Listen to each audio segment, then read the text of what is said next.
The wind rolled low and heavy across the wide plains, carrying with it the smell of dry sagebrush and the faint tang of rain that never came. The sun was falling toward the west, blood-red and swollen, staining the sky in colors too harsh to be called beautiful. Out here, a sunset wasn't a promise of rest. It was a warning whatever you hadn't finished in daylight would be twice as hard when the dark came. Sam McAllister sat his saddle alone, a man molded by the land as much as the cattle he herded. 43 years had carved lines into his face deeper than any canyon, and his silence carried the weight of a man who had buried too many things. Dreams, brothers, and a wife taken by fever years before. His ranch was 3 days' ride from town, a scatter of fence posts, a stubborn patch of grassland, and a broken windmill that groaned like an old mule in the night. Most nights, Sam welcomed the solitude. Solitude was easier than remembering, but tonight something gnawed at him. His horse, Dusty, slowed at the edge of a lonely stretch of fencing. The posts here leaned like drunks after a fight, barbed wire rusted and sagging from years of neglect. Sam tugged the reins, ready to dismount and fix what he could, when he saw it, a figure. At first, he thought it was just a bundle of cloth snagged on the wire, but then the bundle moved. His gut clenched. He swung down from the saddle, boots crunching the dry earth. The wind tugged at his hat, and his shadow stretched long across the dirt. There, tied cruelly to the fence with fraying rope, was a girl, no older than 16. Her dress was torn, her face streaked with dust and tears, lips cracked from thirst. She looked up at him with the hollow eyes of someone who had been left to die. "Sweet Lord," Sam muttered under his breath. The girl flinched at the sound of his voice. He crouched, keeping his movements slow, like calming a spooked colt. "Easy now. You're safe."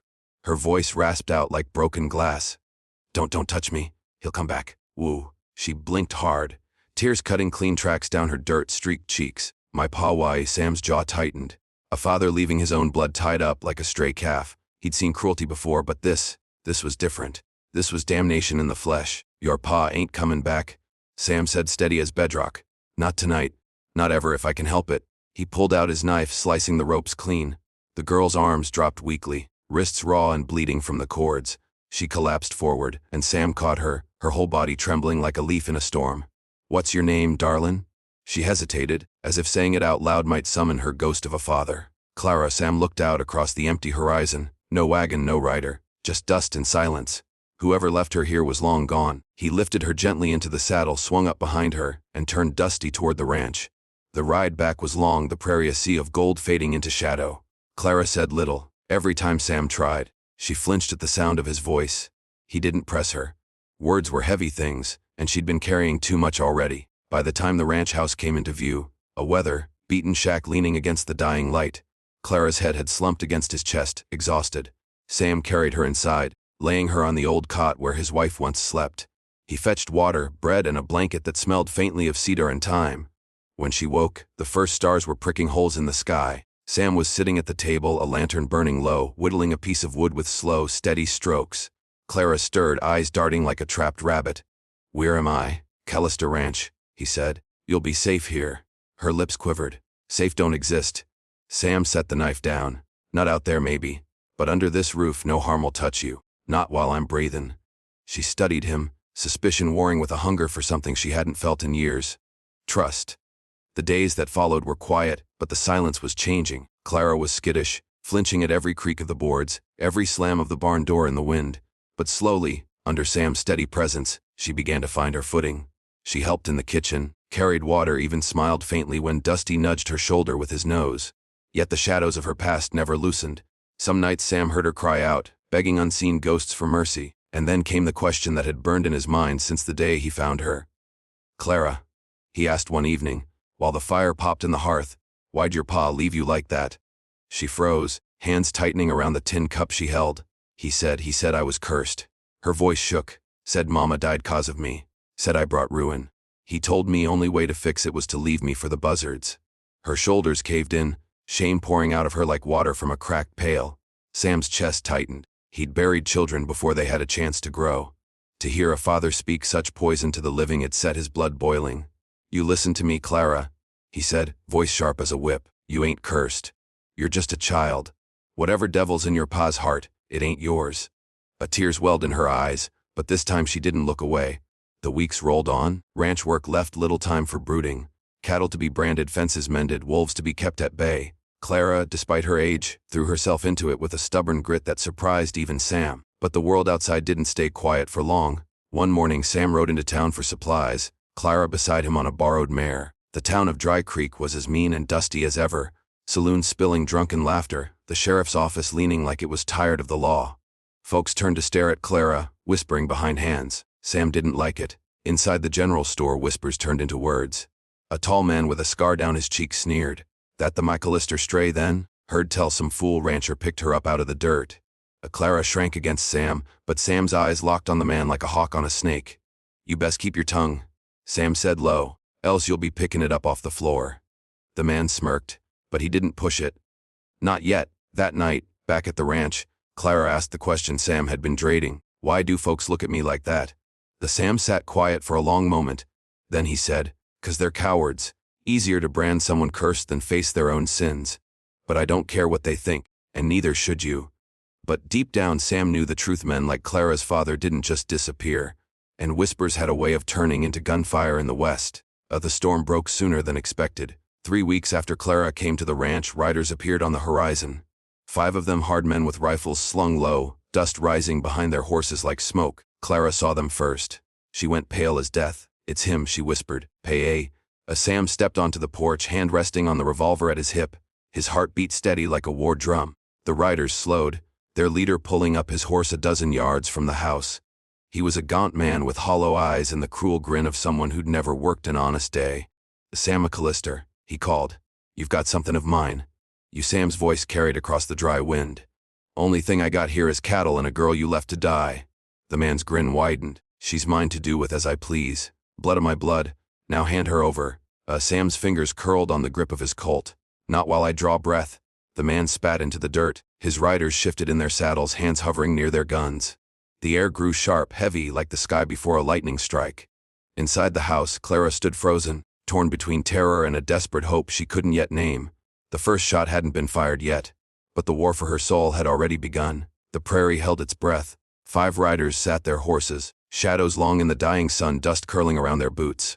The man at their head, gaunt, hollow-eyed, lips twisted into a cruel grin, had spoken his claim. Sam McAllister stood on the porch of his lonely ranch house, boots planted wide, revolver heavy at his hip. His chest rose slow, steady as though carved from stone. Behind him, through the cracked door, Clara's wide eyes watched every twitch of her father's hand. "Last chance, rancher," the gaunt man said, spitting into the dirt. "Hand over what's mine, and we'll ride away without spillin' blood." Sam's jaw worked, teeth grinding against the rage boiling inside him. "She ain't yours," he said. "Not anymore. You left her for the buzzards. That means she belongs to no one, except herself." A flicker of hate twisted the man's face. His horse shifted restlessly beneath him. "You'll regret them words, McAllister." Sam's voice dropped, cold as iron. "Only thing I regret is standin' here wastin' breath on a rattlesnake like you." The first shot cracked the silence. Sam's revolver barked once, flame flashing in the dusk. One of the riders jerked backward, slamming out of the saddle with a grunt. Then the storm broke loose. Gunfire exploded across the yard, bullets splintering the porch rails, shattering a window. Sam ducked low, firing twice more, driving the riders back behind their horses. Inside, Clara screamed, dropping to the floor as glass rained down. Her heart hammered like a trapped bird. She wanted to run, to hide, but her eyes locked on Sam's broad back silhouetted in the doorway, and something anchored her. He wasn't running. He wasn't afraid. He was fighting for her. The shootout raged, dust and smoke swirling together. Sam's revolver spat lead steady and measured, each shot buying precious seconds. But 5 men against 1 was a lopsided fight. One rider broke from cover, sprinting low toward the barn. Sam swung his gun, but a bullet tore splinters from the doorframe inches from his face, forcing him back. "Clara!" he barked. "Get to the cellar." But Clara's legs wouldn't move. She pressed against the wall, trembling, eyes fixed on the shape of her father crouched behind his horse, reloading with the calm of a man who'd killed too many times before. Their eyes met across the yard. "Clara!" he bellowed, voice sharp enough to cut bone. "You come out here, girl! You come to me now, or I'll burn this ranch to the ground." The riders laughed, voices jagged in the smoke. Clara shook, torn in two. Part of her wanted to run to him, if only to stop the shooting, to end the terror. But then she remembered the fence, the ropes, his words, that she was cursed, worthless. Her fists clenched. "No." She whisked time.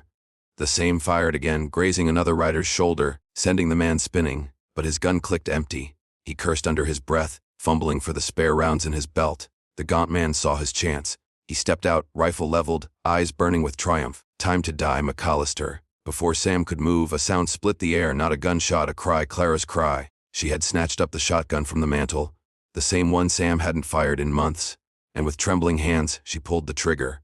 The blast roared, smoke filling the room. The gaunt man's hat flew off as the shot grazed his head, knocking him sprawling into the dirt. For a moment, the riders froze, stunned. Sam slammed the door open, revolver reloaded, and cut another down with a shot to the chest. The tide turned. The fight spilled into the yard, close and brutal. Sam moved like a man possessed, every bullet precise, every motion driven by iron will. Clara, shaking, reloaded the shotgun as best she could, handing it off whenever Sam needed cover fire. By the time the dust settled, 3 riders lay dead, one crawled moaning into the brush, and the last bolted on his horse, vanishing into the horizon. Only one remained in the dirt, Clara's father. He staggered to his feet, blood streaming down his temple where Clara's shot had grazed him. His eyes burned with a fire not even lead could put out. "You'll pay for this, girl," he hissed, voice ragged. "You'll pay, and so will he." Sam leveled his revolver, finger tightening on the trigger, but before he could fire, Clara stepped between them. Her small frame trembled, but her eyes, fierce, held steady. "No, Sam," she said. "This is mine," with the gaunt man sneered, lips curling back over yellow teeth. "You think you're strong now, Clara? You ain't nothing without me. You're cursed, girl. You'll always be cursed." Clara shook her head. "No, I'm free." Thus she raised the shotgun barrel aimed at the man who called himself her father. Her arms quivered under the weight, but her voice did not. "You left me to die once. You don't get another chance." The gaunt man laughed, high, ugly, broken. He took a step forward. "Go on then, pull the trigger. Show me you're just like me." For a heartbeat, the world froze. The wind stilled. The dust hung suspended in the air. Then Clara lowered the gun. Her voice was quiet but stronger than it had ever been. "I won't be like you." The gaunt man blinked, thrown off balance. And in that pause, Sam fired one shot, clean final. The man crumpled to the dirt, eyes still wide in disbelief. Silence. Only the whisper of the prairie grass, bending in the wind. Clara dropped the shotgun. Knees giving way, Sam caught her steady arms wrapping around her small frame. She buried her face against his chest, sobs racking her body, not just grief but release. "It's over," Sam murmured, voice rough but gentle. "He can't hurt you anymore." In the days that followed, Dry Creek buzzed with the story. Some whispered that Sam McAllister had lost his mind, taking in a cursed girl and spilling blood for her sake. Others said he'd done what no one else had the guts to do, stood against evil no matter the cost. The sheriff rode out, asked his questions, wrote his notes. But in the end, no charges stuck. Out here, justice had a way of being written in dust and blood. Clara stayed at the ranch, not as a burden, not as a stray, but as family. She rose with the dawn, worked the cattle, laughed sometimes when Dusty nudged her with his nose. The shadows still came at night, but each day they grew weaker. Sam, for the first time in years, felt the weight in his chest ease. The ranch wasn't so lonely anymore. The silence wasn't empty, it was shared. One evening, as the sun bled gold across the horizon, Clara stood beside him on the porch, hair lifting in the breeze. "Sam," she asked softly. "Yeah, you think maybe Mama can see me, wherever she is?" Sam looked out at the endless sky, where stars were just beginning to burn. "I reckon she can," he said. "And I reckon she's proud." Clara smiled, a real smile this time, fragile but shining. And for the first time since she'd been tied to that fence, she believed it.